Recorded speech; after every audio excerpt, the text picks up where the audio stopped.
सभी साथियों को जय भीम, नमो बुद्धाय। मैं वेद गोवर्धन राय बौद्ध। गुजरात में देखें तो बहुत सी ऐसी जगह है जहां पर हमें बौद्ध गुफाएं देखने को मिलती है।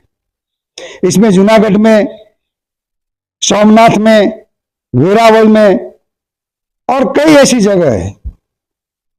मगर एक जगह ऐसी भी है जो चोटीला के पास ही है और बहुत कम लोग जानते हैं कि यहां पर एक ऐसी जगह है जहां पर हमें बौद्ध गुफाएं देखने को मिलती है। चोटीला से 10-12 किलोमीटर की दूरी पर है। तो यह जगह बहुत पुरानी लगती है।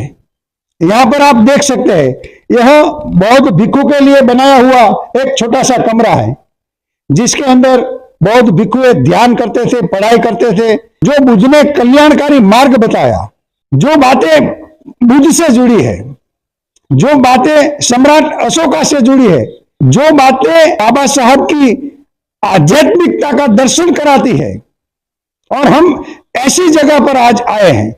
तो मैं आप सभी का स्वागत करता हूं भीम की आवाज यूट्यूब चैनल पर। जय भीम, नमो बुद्धाय। आज हम चोटीला के पास जो भीमोरा गांव है, हम वहीं पर आ गए हैं और यहां बौद्ध गुफा है। तो हम उन्हीं का दर्शन करने के लिए आज यहां पर आए हैं। यहां पर क्या क्या है, आज हम यहां आए हैं, हम देखने के लिए आए हैं कि क्या क्या अवशेष बचे हैं बुद्ध के। तो हम आज यहां पर आ चुके हैं तो इस बौद्ध गुफा का दर्शन करने के लिए। तो मेरे साथी मित्र हैं चंद्रपाल बौद्ध, जो करुणामूर्ति बौद्ध विहार गुजरात से हैं। तो हम यहां पर देखते हैं तो हमें कुछ चित्र नजर आते हैं जो तथागत बुद्ध के चित्र है। हमारे साथी मित्र चंद्रपाल बौद्ध से भी बातचीत करेंगे। गुजरात में बहुत सी ऐसी जगह है जहां पर बौद्ध विरासतें अभी भी बची हुई है।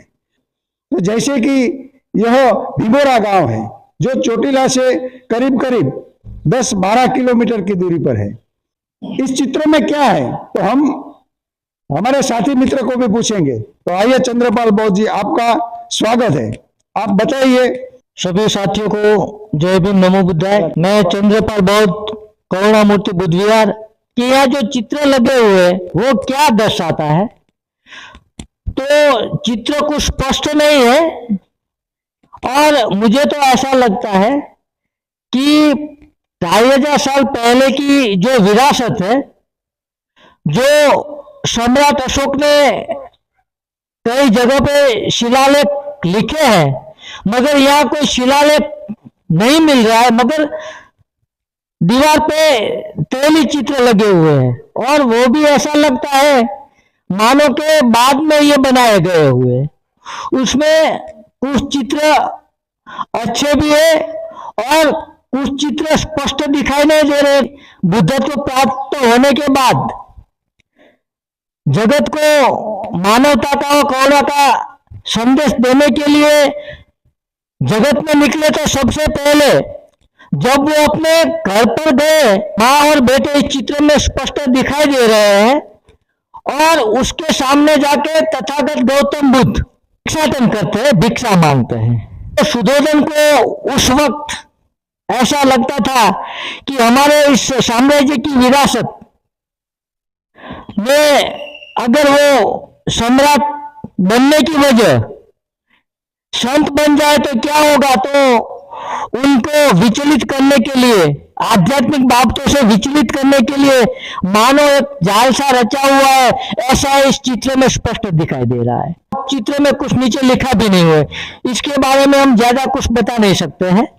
और बाईं ओर जो चित्र है, और ये ऐसा लगता है कि भारत में तथागत गौतम बुद्ध का जो कल्याणकारी धम्म था उसको खत्म करने के लिए सम्राट अशोक के जाने के बाद एक नया धर्म पैदा हुआ इस देश में, जो तथागत गौतम बुद्ध के मानवतावादी विचार को खत्म करने की बात कर रहे हैं। और उनके अवशेष, उनके शिलालेख, उनकी गुफाओं में भी ऐसा लगता है कि वो जो गुफा है वो पुरानी है।